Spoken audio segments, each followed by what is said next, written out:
Welcome. My name is Amy. Today we will be focusing on praying for loving people and unity.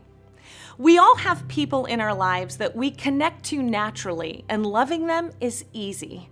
But we can also have people that sometimes elicit the opposite response. There's a little poem by an unknown author that goes like this: "To dwell above with saints we love, that will be grace and glory. To dwell below with saints we know, that's another story." Philippians 2:3 offers us some sound advice on how to handle this. "Do nothing out of selfish ambition or vain conceit, but rather, in humility, value others above yourselves." Let's face it, we all have people that can rub us the wrong way.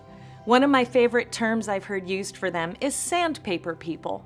Whether it's a neighbor, a coworker, a fellow church attender, or a member of your own family, we can't avoid them altogether.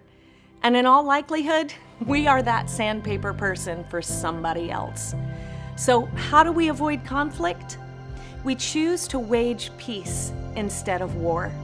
We lay down our own agendas and our self-perceived rights, and we ask the Holy Spirit to help us to see others the way God sees them and to love people the way Jesus loves them.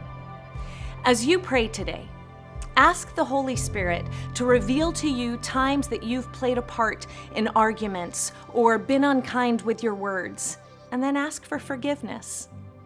Invite the Lord to help you to love others well in your home, your church, your school, your community. Together, we can make a difference as we pray in agreement for loving people and unity. Have a blessed day.